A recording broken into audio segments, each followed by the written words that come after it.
Assalamualaikum warahmatullahi wabarakatuh and good morning to all. Hi, I believe in the participating list, there are a lot of you 3A members in it. So that makes my work easier because I can skip some of the detailed things about U3A. Before I proceed with this talk, may I take this opportunity to thank the organizers, the IPPM, or my aging Third Age Media Station, MATA, or TAMA, and UNFPA for making this possible. And my special thank to the organizers for giving this opportunity to U3A to share the topic. Our topic today is by seniors for seniors. I call it U3A perspective. Ladies and gentlemen, this topic by seniors for seniors focus on people. That's the theme of today's workshop. People ties very well, I could see, with the previous workshop held on the 12th January and 19th January on governance and finance.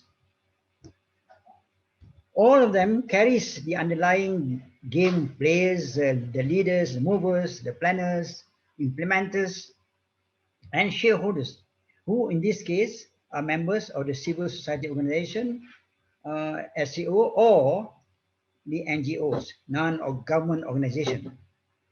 People strengthened the organization, not only in management, operations, but also financing, mobilization of resources, and activity implementation. The essence of the objective one of this series of workshop, I believe. So now, in U3A, people may refer to older persons over the age of 55 or 60, according to UN. These are the warga emas in Malaysia and Walansia in Indonesia. Interestingly, Walansia is the acronym for warga lanjut usia.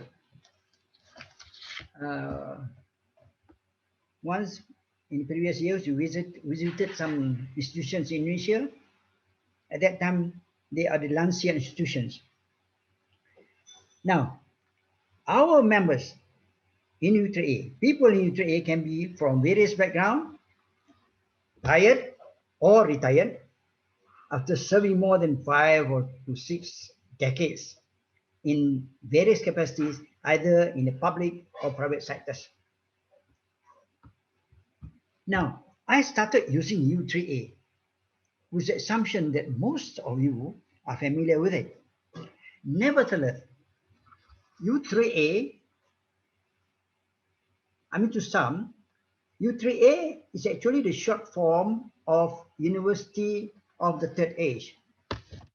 It's a university, meaning to say a collection of people willing to learn and willing to share. I'll be showing you a slide. Okay, this is a small introduction of U3A for those people who are not familiar with it.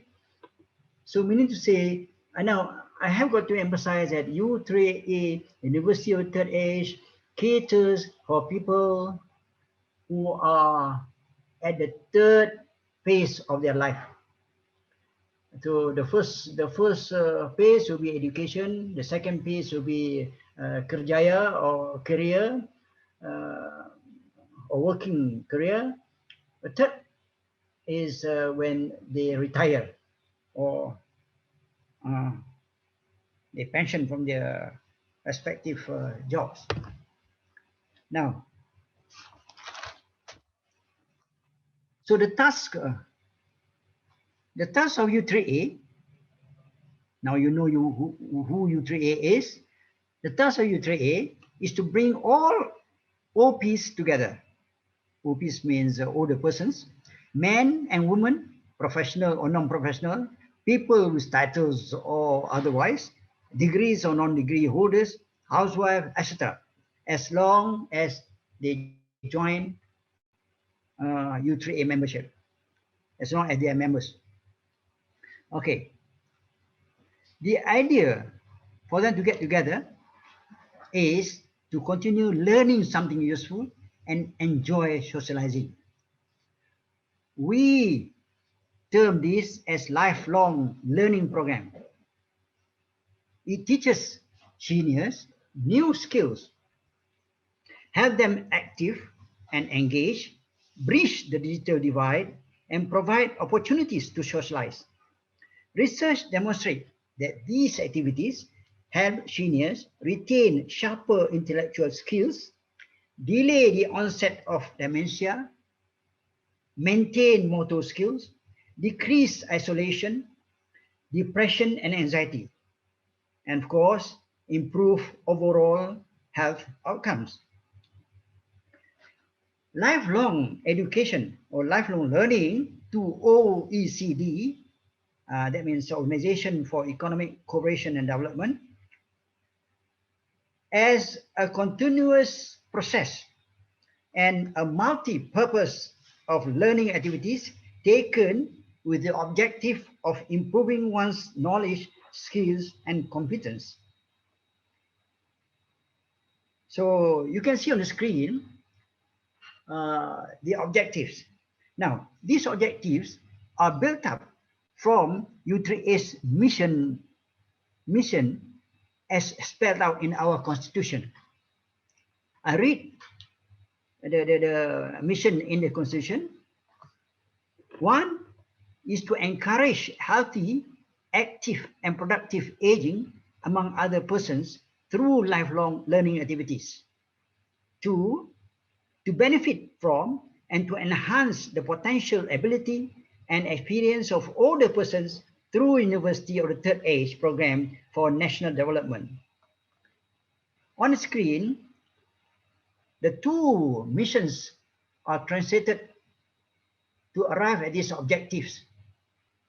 The two missions in the Constitution are being translated to cover this. One is learning for fun and leisure. Of course, that is also encouraging healthy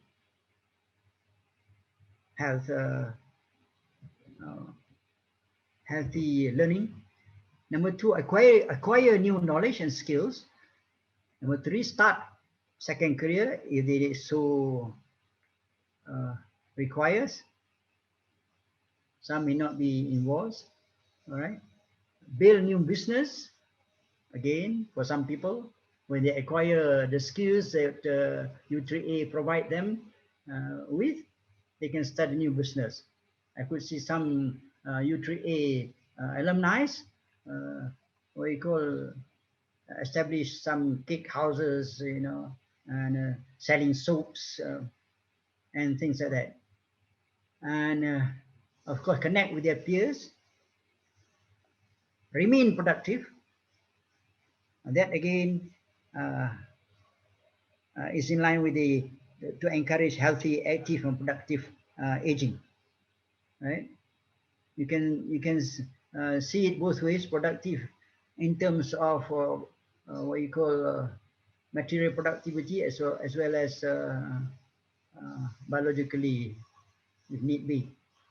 Okay, and then this is most important: ward off loneliness and depression, because older persons seem to be alone most of the time, especially when the spouse disappeared or dies, or in what you call having terminal illnesses. Okay, and then in all is improve the quality of life during their golden years, so that they can contribute, and their contribution, whether to their children, their chuchus, or their peers, neighbors, and things like that, is actually enactment of national development. This is in line with the Ministry of Women, family and what you call development goals. Actually, I have planned to handle this session from three perspectives. I have got touch on the concept of by seniors for seniors. You see, in U3A, it is the seniors who teaches the seniors. We try as best as possible to get the seniors involved to share their knowledge and expertise with the other seniors. All right, that is by seniors for seniors.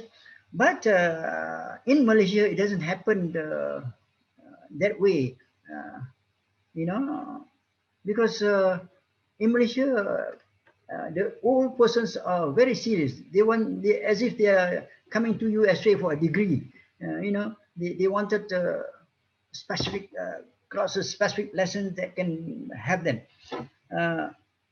So we have got to engage some younger ones, but then you know the younger ones is also within our purview because U3A also has another concept, the intergenerational concept, where we shares with Millennium and other what you call members of society to come in and share their what you call their knowledge and expertise, especially the new ones like ITs and we call the digital the thing.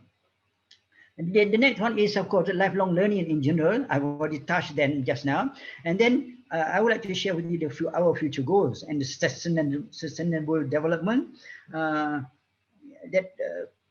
can conquer or can assist the sustainable development goals established by UN. Anyway,